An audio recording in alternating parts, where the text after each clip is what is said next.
Hello everyone, I'm talking to you today from one of my favorite countries in the world, Scotland, lovely Scotland. Specifically, I'm here at Birkhill Castle outside of Perth in Scotland, and it is a lovely day. Now, I wanted to do this video because it's been on my mind. A lot of people commenting on my last video criticizing Elon Musk and his trillionaire status responded with, well, you're just jealous. You're just jealous of his wealth.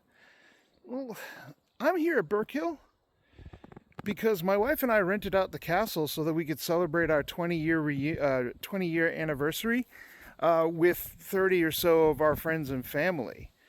The truth is my wife and I are financially secure. Now, we're nowhere close to being a billionaire, but we have enough money to pretty much do the things that we want to do. Now, if we had 1,000 times more than we have, then we'd be starting to think about being in billionaire territory. 1,000 times. But would we be 1,000 times happier? 1,000 times more fulfilled than this? Really? I don't know. I don't think so. Because you see, the pursuit of wealth and the association between wealth and happiness and satisfaction is a curve of diminishing returns. Yeah, the wealthier you get, the happier you might be up until a certain point. And then the marginal return on increased wealth after that just doesn't have the same payoff.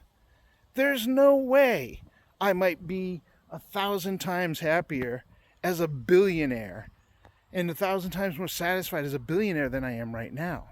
Now, if I did have 1,000 times more than I have right now, and I was in and around that billionaire status, I would still be 1/1,000th of the way to Elon Musk's level of wealth.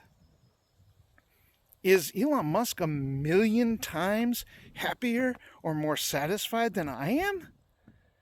I find that hard to believe.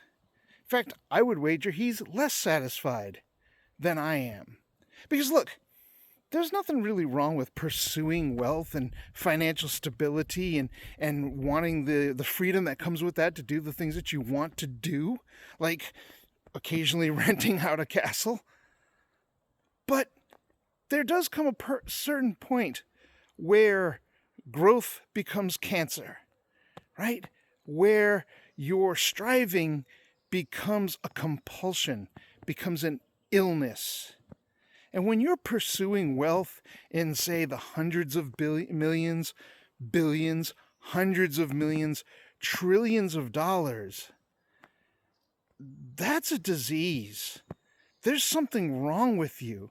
I would be embarrassed to be a billionaire knowing that that money, that wealth could be going to do good for millions of people. No, I mean, I'm nowhere near a billionaire. I'm okay. I'm satisfied. I've got enough. My wife and I have enough. And I think that's a healthy attitude to have.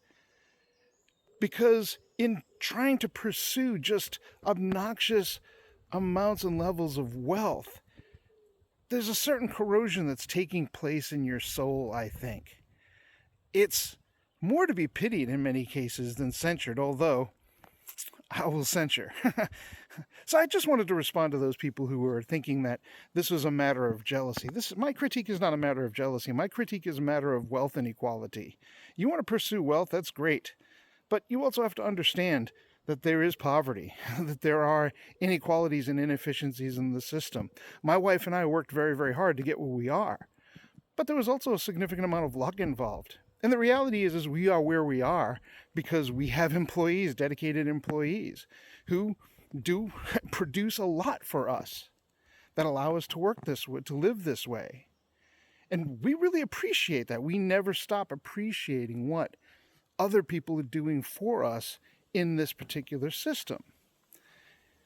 So anyway, that's my 2 cents worth on that, and maybe we'll do some more videos from the wonderful British Isles. So see you later.